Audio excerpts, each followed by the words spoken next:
Welcome back to the Spot the Ball podcast. It's your host, Ron Wells, with your boy, Willie Love the Third. And Ron, don't I look official today, man? Yeah. I got my first actual teacher shirt. Bro. Look at you. I'm officially a teacher, dog. Pie. Pie is good. Well, if it was Pie Day, then I would understand. That's March 14th. I double back. You'll double back. Matter of fact, let me look at my calendar. What day is March 14th? So we can do the podcast on Pie Day just so I can double back. So March 14th is it's a Tuesday on our normally scheduled day. We all good. We all good. And long and short, we welcome you back to the program Spot the Ball podcast. Guys, we are in the final throes of the NFL and college football season. So we're going to recap the entire season with a conference by conference look back on college football, as well as who are the biggest surprises of the NFL season, who we expected to get into the playoffs, who may be getting into the playoffs. Mm-hmm. And we'll also, just go ahead and give you our pick and preview for college football, the final that's coming up next week, Monday, I believe. We won't give you a parlay this week solely because it's week 18. A lot of players and teams are resting players. And so we're not going to give you bet on this team and bet on this team because come Saturday, you know what? Such and such ain't playing. Such and such ain't playing. Ooh. And then you look at us y'all messed us up. So we recap the original parlay, but we're not giving you one this week. So we're going to kick right in. So we're going to talk first about the Pac-12. Who was your surprise of the Pac-12? Who you think was the surprise of the Pac-12? My surprise of the Pac-12, I got to go Utah. And it's not a good surprise.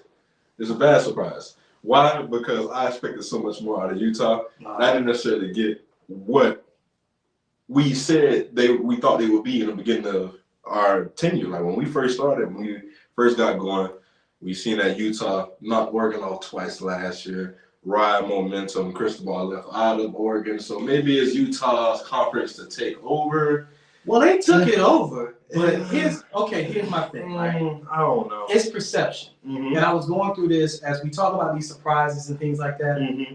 I was going through this in another conversation I was having with my FSU group. It's all about perception and how you view your season, right? Okay. So Utah loses to UF and has another loss down the road to Oregon, right? Mm-hmm. No Cristobal, they lose to Oregon. Disappointing, right? Mm-hmm. But they still accomplished one of the goals that we set out. If they don't lose to UF, winning the Pac-12 title game, beating USC twice, which was the media darling and the Heisman Trophy winner on their side of the fence, they're in the playoff. You do realize this, right? That would be one loss. Yeah, no, but remember they said UCLA lost as well. I thought they beat UCLA. No, so they lost. Okay, but even still, you think that they had a playoff resume. They're a top 10 team heading into this. Reason I was saying that solely because USC had. Even though USC kind of gave you heart attacks or what they did per se, you know what I mean? Like when the game types on that's worse, but scares. I was say they gave us a lot of scares when we thought, okay, maybe USC starting the corner. Nah, they not. Maybe they doing this. Nah, they're not. Even though they posted an 8-1 record at conference, they still had 2 other losses out of conference. All right, I don't know. And so I thought I would get a top 2 finish from Utah. I get where you're coming from. It's still the Pac-12. They ain't even shown up to the party yet. They're supposed to dominate it at that point. If nobody show up, I want Utah to dominate. I'm talking about collectively as a conference. They still have never showed up. It's always the lesser of the Power 5. Also, Pac-5 was the little cousins, not even little brothers. They the little cousins. They ready to hit a stepchild. Distant cousins, distant family. You don't really talk much about them. Yeah, so I hear what you're saying, and I tend to agree with you. For me, and it's the surprise of the Pac-12 for me was not so much how they showed up, but how they finished. Oregon. This is in a bad way for me. Oregon blew it. After you picked up all that momentum, they blew it. And I struggle with this because you let a year one USC get there to the Pac-12 title game, and you didn't because you pooped the bed, peed down your leg versus Oregon State. Now, I'm not saying Oregon State's a bad team, but Oregon State looks a whole lot better because they beat up on UF, a 6-win UF, as opposed to nobody that kick a field goal, just exactly, keep the streak going. Exactly. Yeah. Versus who else did Oregon State beat? Okay. And when you go look at their schedule, they ain't beat nobody. Meanwhile, Oregon has beaten teams, beat UCLA, the brakes off of UCLA. I mean, they had everything in front of them, and they peed down their leg. Oregon reminded me this year, and I hate to say it when we get to the ACC side of things, but they reminded me of Clemson. Everything in front of you, and then you pee down your leg. On the good side of things, USC did surprise me, but it's only perception. They had 3 losses, people. And granted, the 3rd loss happens in a bowl game, but it's a bad loss for you because you got the Heisman Trophy winning quarterback versus a G5 team that won 2 games last year. Granted, congrats to Tulane because we ain't doing G5. Tulane is the biggest surprise of the G5, and it's not even close. I want to say it's probably the biggest surprise of the bowl season. Period. Something like that. Biggest surprise of the bowl. Because I thought that bowl game was never going to be competitive. I thought USC had the least competitive matchup in the New Year's Six, and it was actually the most competitive matchup in the New Year's Six. Every flaw that USC had that I said preseason, which was they don't have a defense, the offensive line is makeshift, but it's better than last year. Everything came out. And for me with USC, if USC reminded me of Florida State season this year. Same thing. I had them in the same boat winning 8 games, 8-4, something like that. They ended up winning 11 games, going 11-3. Florida State went 10-3. But Florida State loses 3 games in a row and essentially takes it out of everybody else's mind. Meanwhile, USC loses to the same team twice in Utah and then loses to Tulane. And it's all in where you got your losses. It's 3 losses is 3 losses. And the margin of loss for USC versus Utah and Tulane is more than the margin of loss for Florida State versus Clemson, NC State, and Wake Forest. It's just all on how you get your losses.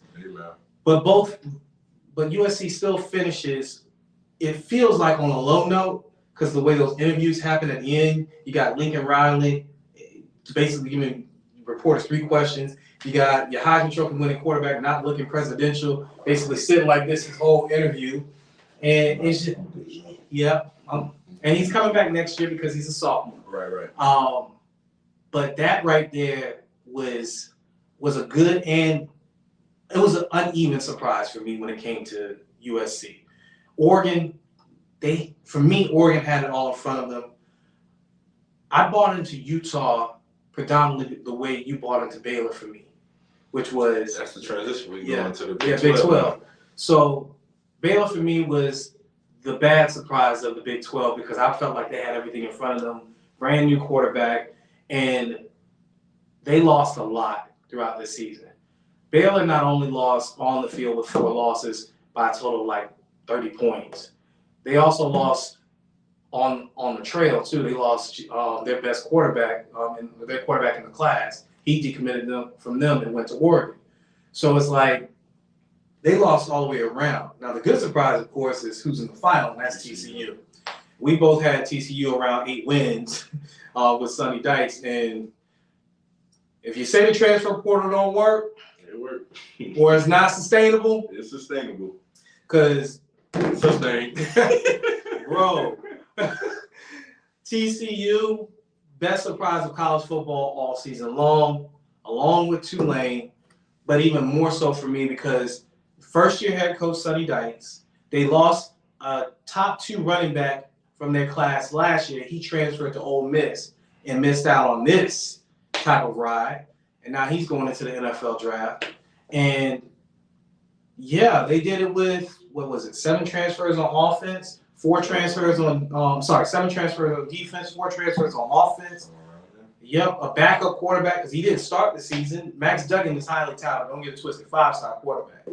But he hadn't done anything of note until he was benched at the start of this season and he came in for an injured quarterback and walked all the way almost to the Heisman Trophy. So TCU for me. No, it's TCU for both of us. It's the biggest surprise. I mean, at a point of time, it was Kansas. Oh, yeah. At a point of time, it was Kansas, how they started running the table. The Dookies, baby. Yeah. Kansas. Yeah, we put that on the line, right? Man. Game day went down a home run. Listen, bro, it was like that kind of season, and then it just kind of like, okay, we got rid of Kansas again. So it was hype for the good first half. Yeah, but they retained their head coach. He was going to go to Wisconsin. He doesn't go. Lance Leopold.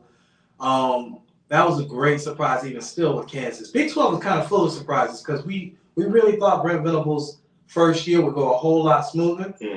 Granted, they had a great showing against Florida State in the bowl game. That was a great game. Yeah, great game. But he couldn't sustain a lot of stuff in season.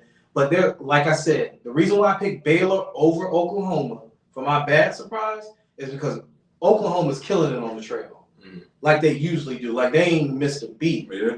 And you can tell the buy-in from Brent Venables. Dave Aranda had the buy-in last year, but when you don't land the kid who you had, or the young man who you had in your class, your bell cow, and now he's gone. I mean, he's a top 30 player in the nation. You lost that. And, hey, got to bounce back. So, yeah, now next we can go to the Big Ten. I'll probably say, because my biggest surprise, the East is the East. We know what the East do year in, year out. So you can't really I don't have a surprise there. I probably would say Purdue would probably be the biggest surprise in the Big Ten. So because of, like, we don't really talk about Purdue. Like, Purdue is one of them consistent middle of the pack teams in that conference, you know, flirt with 500. But they lost their coach. They did. But, like I say, this and their quarterback. They had some. And this year they had some tough wins, some gritty wins, some surprising wins, and then to make it to the conference championship. And, you know, facing Michigan team where we kind of knew what the outcome was, didn't want to buy into the hype. Oh, Purdue this, Purdue that. Yeah. That'd probably be my biggest surprise. Like I said, Michigan, Ohio State, we know what they do.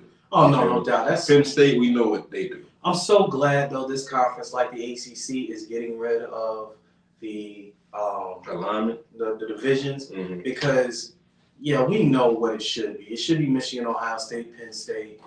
My biggest surprise in the Big Ten, though, is Illinois, because I didn't expect them to win but like 3 games. I'm sorry, that roster didn't seem as well. Seemed like it was explosive. Heck, they lost they bet most explosive player, which was Deuce Spann. He's backing up at receiver at Florida State. I was really genuinely surprised by how well that defense played. They have a cornerback that's going to go in the first 2 rounds of the draft. Big ups for Illinois for just the toughness and like, you know what, Bielema got them rolling, bro. And it's nothing much you can say. Like winning Coach of the Year in that conference, he deserved it. Even though some people don't think he did, I think he did. So okay, so I mean now we can transition to the SEC, and because like Pac-12, Big Ten, Big 12, so the SEC, and then lastly the ACC. All right. So you give me your. I mean, I think we're going to agree. 12, so go ahead. I think we're going to agree with where our surprise is because we were high on them for a long time. Tennessee was a big surprise to me in the SEC. Well, and I see now it might be different for you, but Tennessee for me, just from the matches, the schedule they had, and how they ran it. Granted, they took the L to Georgia, then it kind of sputtered when Hendon Hooker went out to lost in South Carolina. Cool, but beforehand, just the run that they went on and how great Hendon Hooker played, and Hyatt, it was like, like Tennessee's always been like, okay, they one of the programs that they can make noise in that conference. It's just can they make the noise consistently? And I don't know if this is going to be a consistent thing going forward because you're going to lose Hendon Hooker, and I want Joe Milton. Well, Joe Milton's calling me, so I'm on the listen. That pass that man threw effortlessly 60 yards with a flick of look at the flick of the wrist. Like he has starts though. Like, okay. We both had Tennessee with like 9 wins. We thought they would be strong. We didn't think they would be this strong. And again, it comes with perception. Like you said, they sputtered at the end of the year, so the perception is not necessarily there. But Tennessee was always deeper in our eyes in the beginning of the season because we both had them like 3-4 losses, and people had them maybe with 3-4 wins. Hendon Hooker and Joe Milton are very similar quarterbacks. Very similar in age, the whole 9. They're best friends. They've been well documented how it was on the sideline, yada, yada, yada. Joe Milton is coming back next year. He has a big arm. You saw it on display versus Clemson in the bowl game, and he can run too. Yeah. But that's the best surprise of the conference. We agree there. Okay, cool. We agree there because we both knew about Georgia. We both pulled Bama back because we didn't like the middle of their defense. We both said on numerous occasions it's Georgia's conference to win. We were high on Brian Kelly, so Brian Kelly winning 10 games in his first season at LSU, not a big deal for us. I'm looking at it because it's like I ain't never noticed this, but when Bama being 5, just by I guess whatever the tiebreakers go, Bama was at 15 in that maybe potentially could have got in, and still was second in their side. It's because LSU blew that game at A&M. Had LSU not blown that game at A&M, it would look a whole lot different. Because at that point in time, remember, had they won against A&M, it's like you said, it's when you lost, it's when you lose. I would say it's when you lose. Even wrong, it was just like that's why the standings look that that's way. Like dang, but like nah, it's 6 and they both had 6 and 2, and so I'm assuming maybe because common wins. LSU's losses are Tennessee and A&M. They had no more SEC losses. Right. So they had positioned themselves, had they not lost to A&M, if you recall, to go against Georgia. And if Georgia, they were making these scenarios where you were going to get 2 SEC teams in. And it was going to be LSU and Georgia if LSU beat Georgia in the SEC title game. And that's how you're going to get your because also reason why, remember, LSU did beat Bama. Yeah, LSU beat Bama. That's when LSU lost to A&M. This is when they lost. The tiebreak, now that I think about it. Yeah. So, well, I mean, that's tough. But again, they lost to A&M. They just, Dante Lucas, just into the portal not too long ago, a couple days ago. Gotcha. So, they 5-star D tackle. Yeah, so, I just saw that. We'll see where he goes. Texas A&M still losing. So, man, ACC. That's the 20th person that they lost in the portal. It's tough over there. They get your boy, though. Sam McCall. They get your boy. FSU handled that so beautifully. I don't even want to talk about it. Boy, oh boy. Go your biggest surprise, ACC. No. My bad surprise though is not something that everybody ain't already talked about. And that's A&M. That's right, the SEC. Yeah. Oh yeah. A&M. What was their record again? You want to go back there? Yeah. What was A&M's record again? I just want you to understand. And most people's record was 5-7. Most people had A&M in the playoff. I just want y'all to remember that preseason, people's pick for the SEC was Jimbo Fisher's 5th year in the SEC to win the SEC West. Because they saw what we saw with Bama up the middle. And I was like, y'all crazy. And y'all was crazy. I said LSU would have a better record, and LSU had a better record. Plain and simple, y'all was nuts. Outright. And now, from a class that you had 29 players, the best class of all time, A&M has lost 9 players from that class. No, 10. My bad. 10 players from that class, 10 other overall transfers, then round out 20 transfers from their team. Yeah. And your answer is a DB who can get on the field at Florida State when we need a corner. That's your answer. He might find, you feel me, what he need in Texas. I don't know, man. Sometimes change the scenery is okay. Yeah, hopefully for him. Sometimes change the scenery. So hopefully for him. Because, man, I tell you, boy, oh boy, he could not get on the field to say hey, man, there's 20 boys going out. So he might just find him a way on. You saw FSU corners, right? Trying to find my way back. That's that Jaheim. Bro. All right, so we done with the SEC. Now we talk our stomping grounds. All right, so ACC, you gonna lead this one? Your biggest surprise? Shoot, biggest surprise was UNC. I didn't think UNC would win more than like 4 or 5 games. I'm not gonna lie. Even though UNC ended with disappointing season per se because they lost the last 3 games. UNC for me was not expected to be this highly rated. 4 actually. They lost their last 4. On a 4-game losing streak. Wow. They lost their last 4, but I had them winning 4 games. So, I thought just coming in, just based off the coastal side. I always view UNC highly. But here's the thing: they lost Sam McCall. Sam McCall? That's your boy. I'm not Sam McCall. Sam Howell. Yeah. They lost Sam Howell to the NFL draft, who I thought should have stayed one more year at North Carolina. I just like I said, just being on that side, I look at him a little differently. Because I know it's that's your side. It's a tough matchup. They done gave y'all a couple battles from the last couple years, and again, that's all in the rebuild year. So we'll see how that goes with them and y'all going forward, especially with y'all being on the end of y'all rebuild. I just didn't have them win. So 9-4. 9-5. 9-5. But I always viewed them as a tough team. It was always. You do realize they were undefeated for a good little bit. They were. They was Heisman Trophy contender. Everything. That's what I'm saying. I always battle. If you North Carolina, as somebody that you have to go through for that top spot, and then they went to the conference championship, so you do got to go through them now. That because them sides is gone, but they always view that. Me again, just like how it was with Kansas. It was Duke. The boys started off hot. Yeah, and we don't see that for and they ended hot too. Unlike Kansas, where Kansas kind of fell off. They went 9-4. If they picked 9-4, Duke did 9-4. Yeah, Duke didn't. Duke went 9-4, and they beat the brakes off their goal win. They won a game that they weren't supposed to win.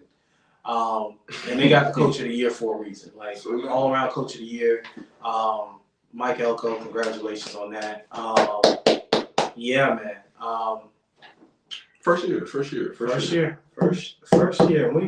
My bad surprise. Don't go there. That's my bad surprise. What are you gonna talk about? They don't deserve to talk right about that. We just gonna go in the say, hey, look, bad surprise. That's all we're gonna say. I ain't talking about them. Anyway, we know that was bad. We here. We've been here all year. So that's been enough talk. It must be talking about. Must not give Duke the shine. It's Duke segment. It's the Dukies, baby. It's Duke segment. I don't want to talk about them. I don't want to talk about them. Right now, we win it. We win it on the trail. That's all that matters. The season is done. It's a wrap. Finito. It's done. It's done. Bad surprise. Bad surprise. Miami. Cristobal, high expectations. Everybody said 10 wins. We almost got 10 losses. Don't want to talk about Miami. Close to going 3-10, bro. Yeah. Real close. Well, there's no more coastal, so we good there. One thing I can say, and we'll say it again because they said it last week, was Miami retained most of their class. Really good look. Whereas not a good look is, did you see Kamani yesterday? Yeah, I did actually. Yeah, that's so bad. I tell everybody. I said, look, man. That's some bad press. I tell everybody. Every time I touch a mic or Twitter, it's messing y'all up. I don't look into it. If he gonna come, he gonna come. If he gonna go elsewhere, he can go elsewhere. Listen, I'm 25. I get it. So I'm not going. You feel me? I don't. I get my it. brother all the time. You see what according this is what they got according to this, that. Bluestein saying this, Navarro saying this, whatever. I said no, I don't. I didn't. He said if he say he gonna sign January 15th. Then we gonna see. How he gonna sign January 15th? He's like this. I think it's that financial aid letter or something that you gonna sign or something like that. So he said he signed on the 15th, but like I said, if he comes, signed a lot of those. Then listen, if he come, he coming. He said he signed himself. For 8 schools when I was coming out of high school. Listen, I don't know what this man gonna do. But again, I'm not stressing over it. You do all right. It's looking like I said, I told myself it's looking like a Travis Hunter situation. Oh no, it's worse. That's what it's looking like. But Travis Hunter was one. They supposed to have some like contract to where he's supposed to really talk to one person, documentary type stuff. So I don't know if he's tired of answering questions or this, that, and the third, and just awkward stuff. I don't know. I'm not looking to it. I don't care. If he comes, he comes. He don't. Again, yes, that's the number. Like in my opinion, the number one person in this class. Mm-hmm. I get it, but that doesn't take away from everything else that you got in this class that you have to go there. So I'm not gonna say that this person is better, what have you, but just to even add that experience in Devontae Brown, I feel like that's a huge plus. So if Kamani was supposed to be a corner that plays day one, you have a staple of corners coming in, and you have experience that played against Power 5, and that did pretty well against Power 5 to come in and compete for the outside job. So I'm not necessarily hurt. It's just this class. So I'm not tripping on it. Okay. My only thing is, and you brought up the Sam McCall situation with Florida State. Mm-hmm. You brought up the Travis Hunter thing. How Florida State was steamrolled coming out of last year with the Travis Hunter situation, and basically being the butt of everyone's joke. Because that was when you're not seeing nobody go commit HBCUs like that. It's not even that. It's just the last taste in your mouth is the last taste in your mouth, and you're having similar spells to how you're handling situations, like FSU did last year. The difference is that you're not bringing in right now at the moment, not bringing in enough ready-made talent to spit. And you're in year 1 off season, year 2 off season, not year 3 like Florida State was, or 2.5 because COVID year was crazy. But this year, how Florida State handled a 5-star basically transferring is he went out in the dead of the night. You had one of the biggest hires, Hugh Freeze, get hired while he was being released from the team. And without a blink, Sam McCall, shoot, if we ain't say it on this podcast, nobody ain't said it elsewhere, going to Texas A&M. Yeah. And it's all in how the perception is. All you hear is, man, Florida State just beat OU. Man, Florida State just finally made a bowl game after 2 seasons. Man, Florida State landed this transfer or that transfer or whatever. It's a different type of momentum. And those things that you're talking about, like we're talking about this class, I have a real strong belief that I've held on to for a very long time that this class is not for next year. It's for 2-3 years. And I'm not disagreeing with that at all. But like I told you, I'm not looking for Miami just to turn the table. You get one deodorant year. I'm not looking for them. Like they went 5-7. I'm not saying they're finna go 11-2, 12-1 next year. No, I'm not saying that. We just go out surprises. And so that's why I'm not having those kind of expectations on this class to come in and help Miami do that. I'm not looking for that. We'll do it. No, that's what I'm like.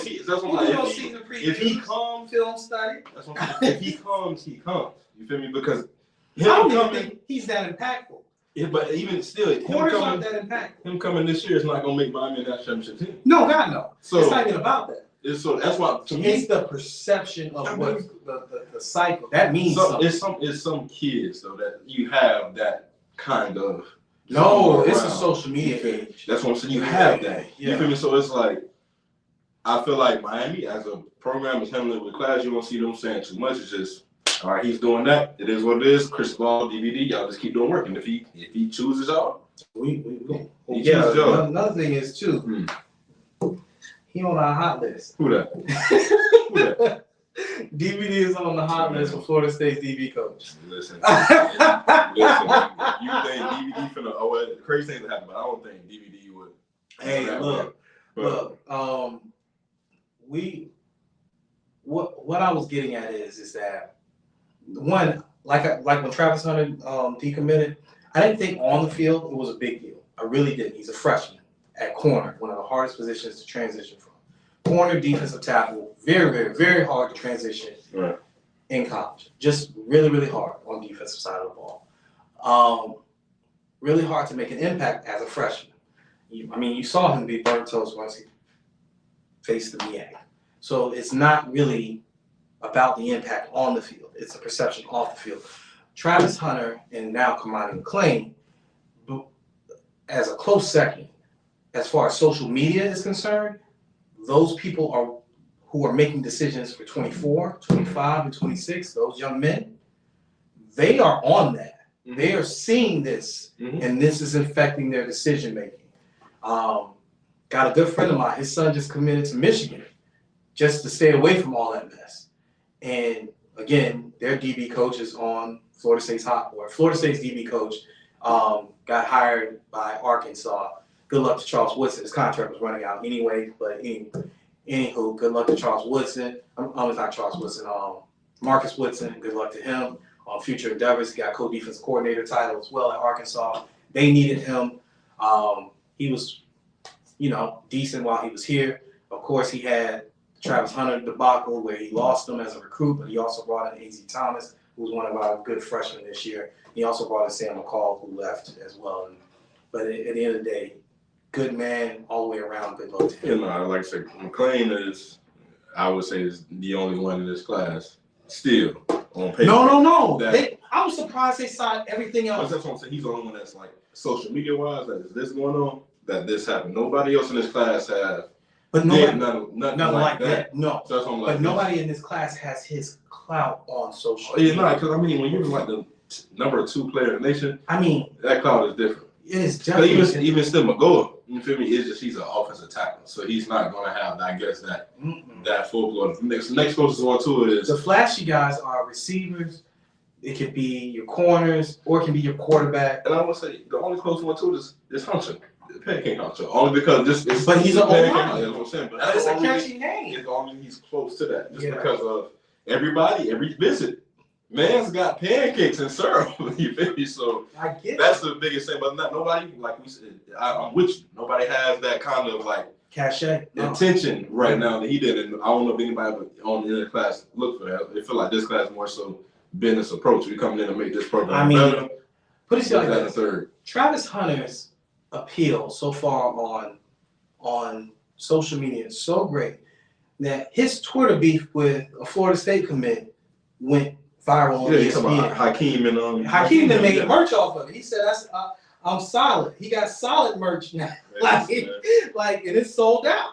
The sweaters and all. Those reach out to him. Really, the big thing is just to see what Travis does in the Pac-12 this year. So he's gonna have to play USC. So it is what it is. Those were our surprises as far as college football is concerned. And we hit that, but we also, before we transition, talk about just the matchup. Yeah, the matchup of the year is TCU and Georgia. I was wrong last week. I said Ohio State was gonna get blown up by Georgia. Yeah. I'm saying it again this week. TCU's gonna get blown up by Georgia. Okay.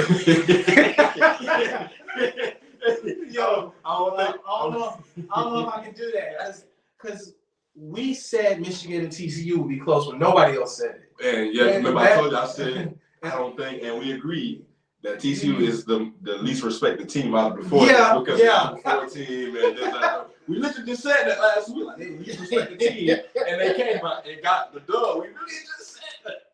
All right. So we said, I don't know nobody say, but we ain't nowhere yet. We still here. We picked TCU to cover the 6-point spread. I don't think either one of us picked TCU to win it. No. But the fact that they did that in itself was massive. You know what? I recant. I thought about it again. They definitely put an offensive showing in. Georgia just showed me. What's the spread? Tell me what's the spread. Georgia just showed me they can't cover. If you got somebody that can challenge the receivers, and Georgia didn't tighten up until Harrison went down.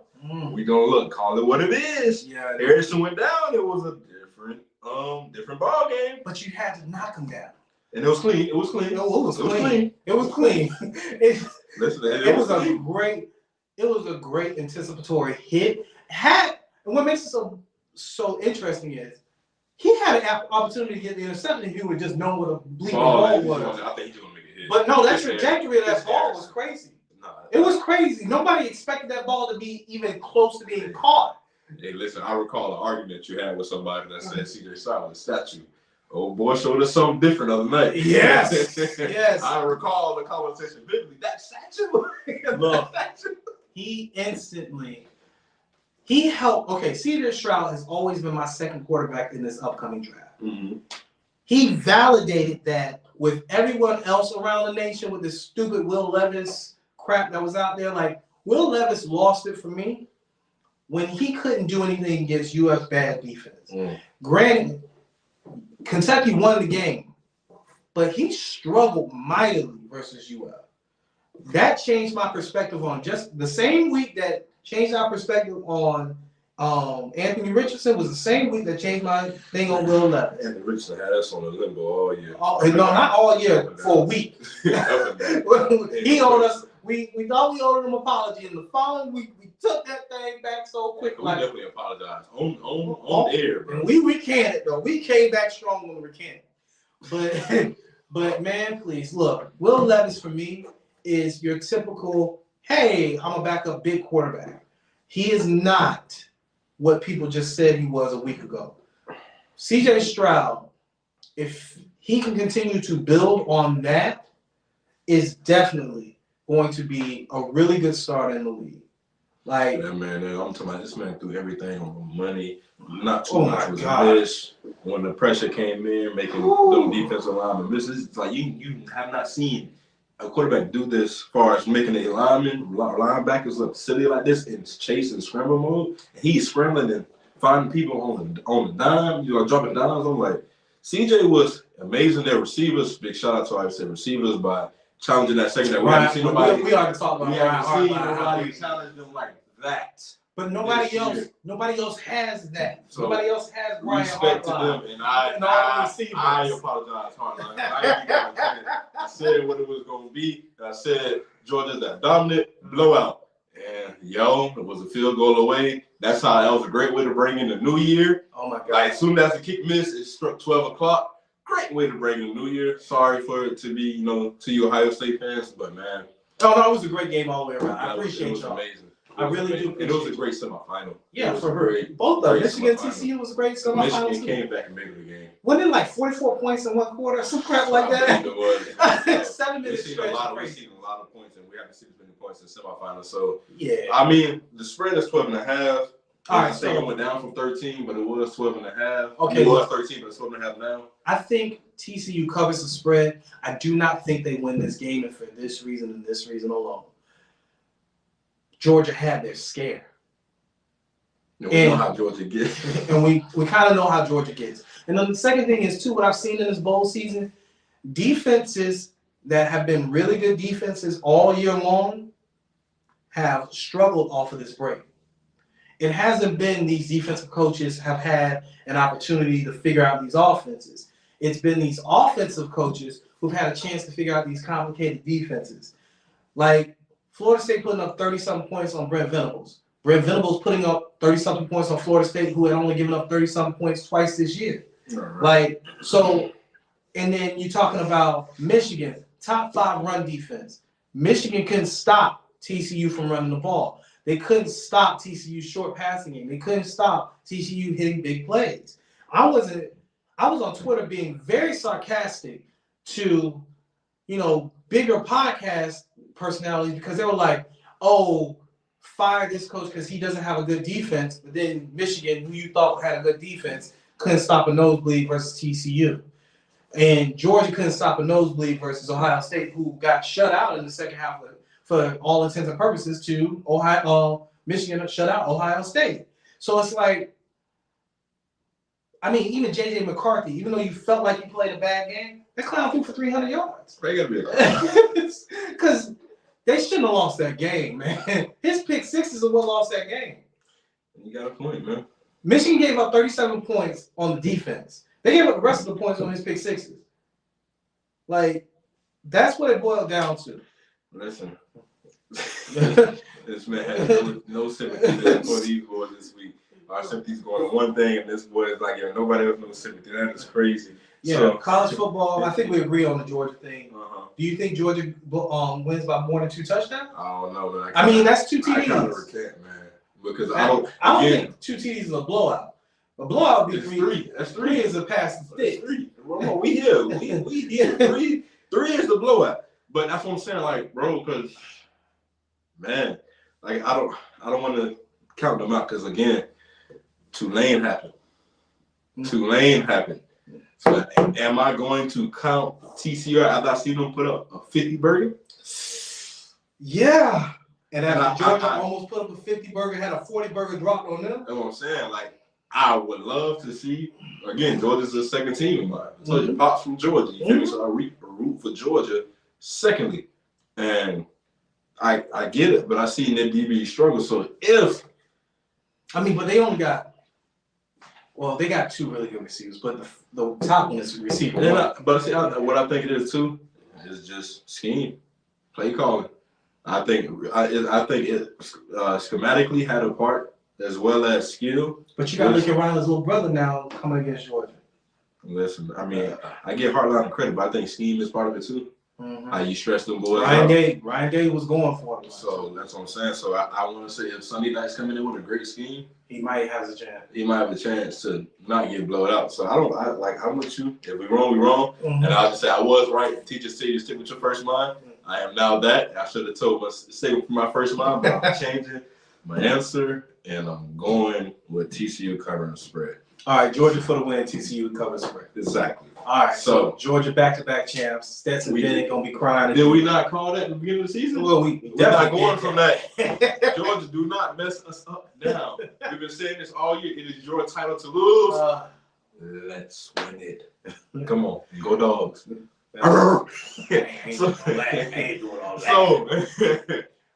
We're now transitioning to the NFL. We're in week 18, and we're not necessarily, like I say, picking games, giving y'all a parlay so because it's week 18. Man, it's a lot up in the air anyway with week 18, so we're not even sure how that will go, if it's going to have one or not, or if a lot of things get postponed. So we're just going to go into a playoff picture and our big surprises in the NFL. That's really the theme of the. Look, man, I'm gonna bear the lead right now. The Rams are my biggest bad one. All right, they're a Super Bowl champ. Hey, how many games? Hey, man, they got 5. 5 wins. Baker Mayfield, yes, sir. That's the future. Look, man, the Rams are proving. Look, man, I know that there's no such thing as tanking. Wink, wink. Chicago done that already. Stop it. But Houston. If I'm the Rams, because my first round pick in I don't know how many years, because you just said F them picks. I'm going to Detroit. Is next year in 2024, not 2023 this year. I would wait around for Caleb Williams down the street at USC. Wink, wink, because your roster management has been poor. It wasn't just losing Von Miller, because Von Miller ain't been playing for the Buffalo Bills either, so we don't even know his impact.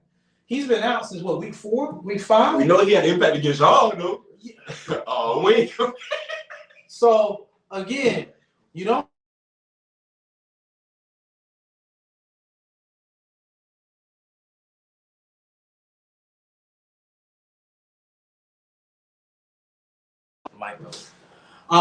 We don't have Von Miller. Right. And you look, man, pass rushers are really, really important. But the way you handled the Cam Akers situation, the way you handled a lot of different things, your offensive line, depth, all that stuff, the Rams are the worst surprise of the offseason. If we gonna get the worst surprise, I'm gonna give you my worst surprise. I made you read this to the audience last week. The Denver Broncos are my worst surprise. So you gave me one for the NFC. I'm gonna give you one for the AFC. Oh man, my man Russell Wilson got paid the bag for us to go 4-12. And he crying in post-game pressers because the team's sticking up for him and what have you. Woo. I get it. But Russ, dangerous. You weren't dangerous as shit. You're very minuscule. You're very, it was tough over there in Denver, man. And you see a lot of players screaming at Russ on the sideline. Judy hot, Lime is hot. It's everything. And nobody saw this coming because why? We thought that they offensively, Javonte Williams did go down, and before that, we assumed that Javonte Williams and Melvin Gordon was going to be a complimentary backfield. You had Cortland Sutton, Jerry Jeudy. That's a good stable of a 1-2. I think that was more of, no offense, I don't mean throwing you out there like that. Mm-hmm. I think that was more of a you pick and not more of a me pick. No, I'm not saying me. I'm saying that in its totality. In its totality, I get what you're saying. I just didn't agree with the head coach hire to begin with. I get it, and I know that you look at a lot of things. A lot of people don't look at everything, and everything may have an impact. Yeah. I know that you do. Yeah. So we here. We don't have this going on since August, September. Yeah. So I know you. It's just more so if you look at the roster makeup of what they had, a lot of people thought they were just that quarterback away. That is true. Because they have a good defense, which is a good defense still this year. No, that offensively didn't show. So if offensively this team showed up, it's a whole different discussion about Denver. This team could score more than 16 points a game. They can score like 24, 25 a game. We're having a different discussion about the Denver Broncos. So it's solely the offense not showing up. That's why this team is the way it is. I hear you, and I am listening. Mm-hmm.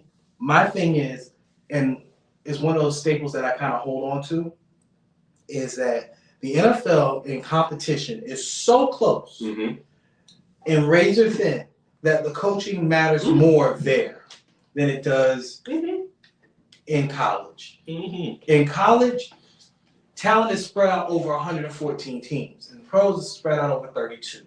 Right. And 114 teams on the FCS level. It's just, it matters more there. So those razor thin margins and people poo-pooing Mike Tomlin never having a losing record. It's there. Your point is very valid. So when I saw Paul Hackett as the coach, as opposed to the offensive coordinator for the Chiefs, who should have had that job. Eric Bieniemy should have had that job, or just picking someone else. It matters. It kind of matters. You can't just have a cup of coffee with. No, it matters a lot. With basically the McVay circuit of coaches, and they can have something. Or Shanahan coaches and see what happens. I will give you the example to your point that it really does matter. And no, I'm just not just because I'm talking.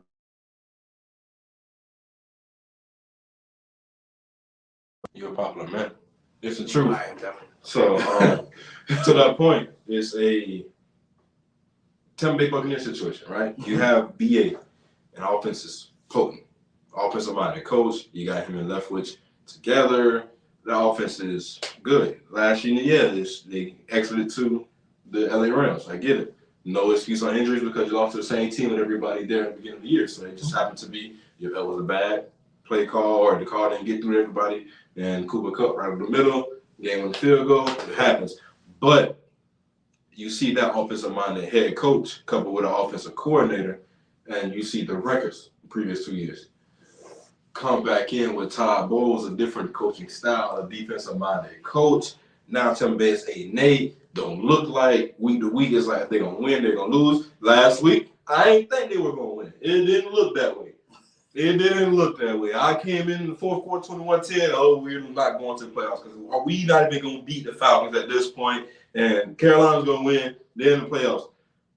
But Mike Evans and Tom Brady did something they didn't do all year. That would actually connect with each other.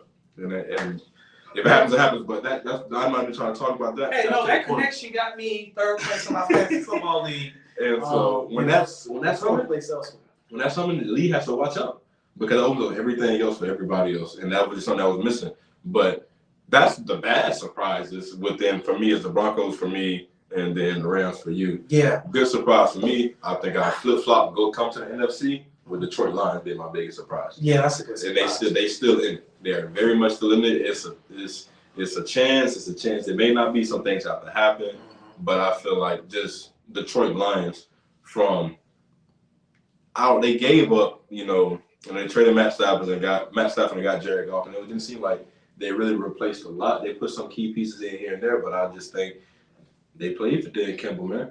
Like they played for that man, and it just showed that's a good one. The camaraderie with that team, it was just infectious, and it just went through everybody. And like, granted, like 8-8, I get it's 500, but it's still we're talking about the Detroit Lions. We're talking about a team that's notoriously getting 2 to 5 wins a year in these last like 5 to 7 years. I mean, this is the best finish Detroit will have since they fired Jim Caldwell, who won 11 games. But that's really good. Mine is actually the flip side, and I love where Detroit is going. Hopefully, they don't butcher these picks that they have from the Rams. But mine's on the flip side of what you just talked about.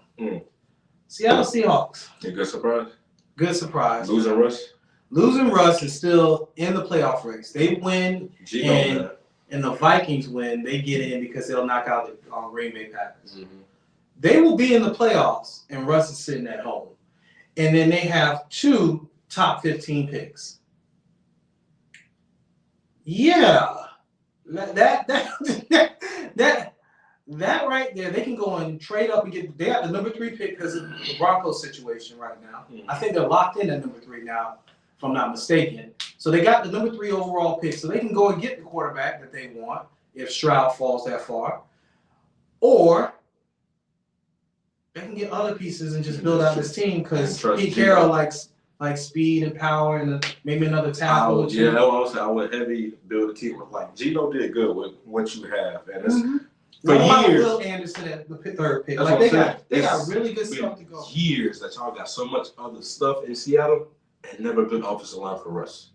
So I feel like give Jalen the keys for another year. Mm-hmm. Give Jalen the keys for another year, and build around it. Like you build more people. You have a staple with Kenneth Walker. Mm-hmm. So you give them better pieces to run behind. Well, they picked 2 tackles. Protect. They've already picked 2 tackles. So they got 2 really young tackles. Charles Cross in the second round pick. They picked another tackle. So I can't remember his name. His name escapes me. But they did pick 2 tackles. But that was my good surprise. You go on defensive side, get some more kind of make that little shit. Make it shit. Get Tim Williams. That's kind of same deal with Detroit. You feel me? Like, give Jerry off the keys. Let him keep the keys. They play good. Your boy St. Brown. Yeah, man. Amon-Ra. Yeah, you can get a Smith and Jigba. You still have Jameson. Yeah. So you get him a leader because a lot of people don't like to give players time. Yeah, they need that is the problem. Time to heal, that's time to the develop. problem in the NFL, NBA. Like a player. Even in college. A player may have a good year in the NBA and may have a little slump going into it. It's the reason why it's called a sophomore slump. Because now you go crazy first. Nobody got film on you like that. Mm-hmm. So you take a whole off season to scout this, that, third, and people key in on you and they can take everything that you like to do. And that's why you get that second off season to round out your game to where nobody can take that away and you become a killer. A lot of people don't like to give these young guys time. So receiver-wise, you have Amon-Ra, St. Brown, Jameson, Williams, I think it's the name. I think it's Williams, yeah. And so that's even with you got to think about even with Georgia last year. They didn't start going crazy on Bama until Williams went down. So that's 3 years in a row. But it is what it is. But no, give them time. Give them young guys time and let build around and just continue to bring other pieces that matter. Don't double down on this because this person ain't pan out, this person ain't do this. When you wasting your picks, we can fill other holes. So yeah, man, it's been a good and fun ride in the NFL, and it's been a good and fun ride in college football. Like I really think that we have some lessons to learn from this year, of course, and that's what we'll do. Spend time on in the off season around May after everything's kind of settled with college football. We'll start going, looking in depth on what we're predicting for next season because the last signing period is over as far as the portal is concerned. I believe the last 2 weeks in April, those are the last 2 weeks that people can actually transfer in and out of programs. So we'll look at in totality after that, give you some really good summer content that way you can hear about your team. But as far as National Signing Day, we'll talk about it a little bit, the second signing day, which is really not really a good signing day anymore. It's going to be fun. I just thought about it going that far. Bro, we might go crazy in the summer. Oh, yeah. Summertime. No, we're going to talk about your team, and we're going to know way more about your team than you do going into the season. Me? More about, you talking about they team? They teams. Oh. No, we're going over everybody's team. We ain't just going over. Don't do me like that. You don't know more about my team than I do. Yeah. Well, yeah. I told you what it was this year. I'm one of the few that said that. Hey, but you still was going more wins than what I said. Yeah, I did. That was the hopelessness in my my fandom. I was a hopeless romantic for 10 wins. Oh my God. So we gonna we definitely gonna touch them. We might even touch some Group of 5 teams. We definitely touching on. We got time because we got time in the summer. Because baseball is what's going on. Hey man, we might just do some baseball. We got the same team, so we're not really gonna argue in baseball. Yeah. We both Braves fans. So. It's funny he can chop doing baseball. So I don't. I actually don't. My brother be doing it. He said, "Bro, it's the Braves." I said, "I don't care. I do not chop at all. I don't say the chant. It don't come out my mouth. I don't even do I don't even want to do the gesture. So I don't do it at all. I just watch the game. No, I want to go to a Braves game so bad, and I still want to talk when they turn the lights off. We gonna go together. We gonna go together.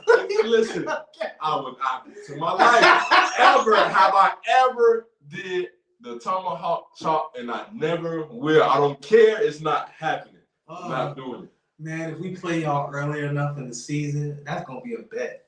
We're gonna go to a Braves game. I'm telling you, this is my first Miami FSU game, and I love the experience. And it's gonna be a yearly thing for me now. Like I'm traveling to Tallahassee next year. Ooh, child, I don't care. You have a real different experience in Tallahassee. Listen, I don't care. Not that we're gonna treat you poorly. No, I've been up there. I just ain't been to a Florida State atmosphere. I've been to fam and seen the fam atmosphere. No, I haven't been up there. I haven't seen that kind of thing. Though. That atmosphere. My wife can tell you that was her first game was Florida State Miami when Dalvin Cook went off on y'all. Mm-hmm. Best atmosphere she's ever went. But I took that one experience. You're gonna love it. For me, we might get you to decommit. Definitely. I'm solid in my pledge. I signed. I was a silent commit 8/10/1997. Before I even came up, they're like, yeah, 6 years old. I'm a Hurricane, baby. I was silent commit for 6 years, but now. It's because you ain't seen other stuff. I don't want to. I'm one of them. You know, you have your homies, homegirls that have that partner that you see so much in that caused them so much pain for so many years, and they don't go nowhere. And you tell them, come on, I've been on the other side. I don't see no bet on the other side. I'm waiting for my person to get right. And I'm waiting for my person to get right. And when they get right, oh, y'all gonna look sick. Because I told y'all heard it first, they were gonna do good. They were gonna act right and treat me better. And they gonna treat me better at some point. I'm waiting on it. I'm gonna have their time. I'm gonna stand beside. But back to my point, for me, I just like atmosphere. So I like if I travel, I look for the teams in that town to see they're in town, just so I can buy a ticket to the game. So that's for me. I just like to see different atmospheres. So just to see the Kansas City Royals, stadium, it's like, oh my God, it looked like it do on a video game. Like it's so beautiful. It's beautiful. So that's really all I've really been to traveling wise was between here, Georgia, and Missouri. So next year, me and my boys were doing the state fair with OU and Texas. That's a game that I think you should come along with. Okay. But Florida State at Florida State versus Miami is as big as Florida State playing UF. UF is our biggest rival, even though we have an equal amount of games against both of you guys. UF is our biggest rival. But that game, to be in that atmosphere, you're gonna love it, especially at Doak. Doak at night, you see it on TV. Hopefully, it's good enough to be another night game. I love night games. It's always a night game usually. I think we either get the 5 or the 7 spot. I love when that game comes. Because we was bad, real bad. Still got it. Still got the night game. And so So I mean, listen, man. Again, this is the new way we are doing the Spot the Ball podcast. We're doing it live now, and again, we're going to figure out the trinkets and gadgets between this new platform to give y'all a more interactive show. And it's features here we can bring people in. So we may actually start looking into bringing people in and giving segments with other, guests, because now it's getting to that time of season where football is going to be gone soon. So to implement that slot, we may do that because we're talking NBA, which we are. But it's not going to be as extensive as we do NFL because you have in the NFL and college because it's 2 different segments. So we can substitute one for that. We definitely gonna bring in some guests. We bring in that ugly brother of yours who thought he knew more about y'all than I did. He owed me some. He need to pay up. So again, I am your boy that loves pie, Willie Love the Third. This is my guy, the Big Baller Brand is what it is? No. This is the Birmingham Barons. Willie Mays, say hey kid, rest in peace. Yeah. And this is your boy Ron Wells signing off for the Spot the Ball podcast, guys. Have a good one. Yes, sir. We'll see y'all next week. All right, so that'll upload.